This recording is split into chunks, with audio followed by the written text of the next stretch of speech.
off rapidly. If it does, the electrical part of the system is not at fault and the injector must be replaced. If the light does not flash, check the electrical connector and retest. If it still does not flash, there's a problem in the wiring or in the engine computer system. Please refer to the proper service manual for further diagnosis. Hard starting when the engine is fully warm can be caused by fuel injectors that stick open and leak fuel into one or more cylinders after engine shutdown. Once again, identifying a fuel injector that sticks open and leaks fuel is a little more difficult on a multi-port fuel injection system than on a throttle body system. One method used to check for leaking injectors is to remove and inspect the spark plugs 1/2 hour after engine shutdown. A wet spark plug could be an indication of a leaking injector. If a leaking fuel injector is found, replace it. You can also check the fuel pressure to help determine if any of the injectors are leaking. First, attach a fuel pressure gauge to the Schrader valve located on the fuel rail. While attaching the pressure gauge, a small amount of fuel spray may be noticed. Wear eye protection and use a shop towel to prevent excessive fuel spray from getting on the engine. Turn the key to the run position. This will pressurize the fuel system. Once pressurized, turn the key off and note the fuel pressure. If fuel pressure drops continuously after shutdown, a leaking fuel injector may be the cause. Remember, other conditions such as a fuel pump check valve, a leaking pump connector, or a faulty fuel pressure regulator could also cause pressure loss. These areas must be checked before systematically replacing the injectors. Let's quickly recap the procedures for testing multi-port fuel injectors. A single faulty fuel injector will most commonly not create a no-start condition, but can create certain drivability symptoms as described. If your engine idles rough or isn't running on all the cylinders, you can start by performing a resistance check on each injector. Disconnect the electrical connection. Set your ohm meter on the lowest scale. Connect the leads from the ohm meter to the terminals of the injector. Read and record the resistance of each injector individually. Compare your readings to those listed in a service manual and replace any that are not within specifications. To test for partially clogged injectors, listen to them while the engine is running with a stethoscope. Good injectors will have a crisp and metallic clicking sound while running. Any injectors with dull or muffled sounds should be replaced. To help keep injectors clean, we suggest using a bottle of fuel injector cleaner in the gas tank every 2,000 to 3,000 miles or once a month. If no clicking sound is heard from an injector, disconnect the electrical connector and connect the fuel injection test light, commonly referred to as a NOID light. Start or crank the engine and watch for the light to flash. No flashes indicate a problem in the electrical circuit or the engine computer. The last check is for leaking injectors. Remove and check the spark plugs a half hour after the engine's been shut off. A wet spark plug could be an indication of a leaking injector. Another check you can perform to help identify a leaking injector is a fuel system pressure test. Connect a fuel pressure gauge to the Schrader valve fitting on the fuel rail. Start the engine and read the pressure on the gauge. Shut the engine off and watch the pressure. A continuous drop in fuel pressure could be caused by a leaking fuel injector.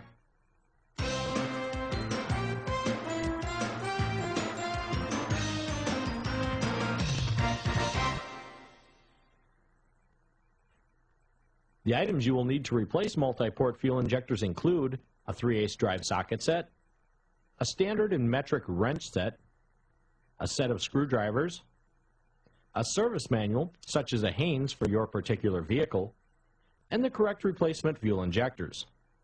The removal and replacement of multi-port fuel injectors can vary from being relatively easy to quite complex. Before replacing your multi-port fuel injectors, we recommend consulting a Haynes manual for details involved in the procedure on your particular vehicle. The first step before disconnecting any part of the fuel system on an injected vehicle is to relieve the residual pressure within the system. There are several different methods for doing this. On many vehicles, you can simply disconnect the wires leading to the fuel pump near the fuel tank, or remove the fuse for the electric fuel pump. Start the engine and allow it to run until it dies. This will purge the system of residual fuel pressure. Many Ford vehicles are equipped with an item called an inertia switch, which you can tap with the handle of a screwdriver to disarm the fuel pump. Once again, you must start the engine and allow it to run until it dies to relieve the pressure. Consult a service manual, such as a Haynes, for the specific location of the inertia switch on your vehicle. Another method on many vehicles is to locate the fuel system pressure regulator, disconnect the vacuum hose leading to it, and in its place, connect a hand vacuum pump. Apply 25 inches of vacuum to the regulator, and it will relieve the system pressure through the return line to the gas tank. Certain vehicles equipped with BOSCH-type fuel injection will require you to remove the gas cap, disconnect the electrical connector from the injector nozzle, ground one terminal of the nozzle with a jumper lead, and with another jumper lead, run battery power to the other terminal of the injector nozzle. Touch the terminal several times to relieve system pressure. Do not, however, hold the positive lead onto the nozzle for more than 2 seconds at a time, as damage to the windings inside the nozzle could result. After fuel system pressure has been relieved on your vehicle, disconnect the negative battery cable before working on the fuel system. For vehicles not shown, refer to a service manual such as a Haynes to find the proper procedure for relieving fuel pressure. Depending on the vehicle, parts of the intake manifold may have to be removed in order to gain access to the fuel injectors. For our demonstration, it is not necessary. Start by removing the vacuum hose from the fuel pressure regulator. Unplug the fuel rail wiring harness electrical connector. A small screwdriver may aid in releasing the locking tab. Remove all fuel rail retaining bolts and remove any other bolts or brackets that may still secure the fuel rail. If you are replacing more than one injector on a cylinder bank, it is a good idea to replace one at a time or label each injector lead to prevent a mix-up of the electrical leads upon reassembly. Unplug the electrical harness connector from the fuel injector that you are replacing. Using a gentle side-to-side rocking motion, carefully remove the fuel rail. On some applications, the fuel injectors will remain attached to the fuel rail, and others will remain in the intake manifold. Carefully remove the fuel injector from the intake manifold or fuel rail. Be careful, as some injectors are attached to the fuel rail with a lock ring or retaining clip. Before installing the new injector, lubricate the O-rings with fresh motor oil. Never use silicone or grease, as you could clog the fuel injector or damage the oxygen sensor. Install the new injector onto the fuel rail or intake manifold, and secure the fuel rail to the injectors in the reverse manner of disassembly. Reconnect the electrical harness connector onto the fuel injector. Attach any brackets or retaining bolts that were removed earlier. Reconnect the fuel rail wiring harness electrical connector, and reattach the vacuum hose back onto the fuel pressure regulator. Reconnect the negative battery cable, and rearm the fuel pump system by reinstalling the fuel pump fuse, resetting the inertia switch, or by reconnecting any electrical connectors removed earlier. With the vehicle in park or neutral and the parking brake set, turn the ignition key to the run position to pressurize the fuel system. Check all fuel line connections and injectors for fuel leaks. If a fuel leak is observed, immediately shut the key off and correct the problem before starting the engine.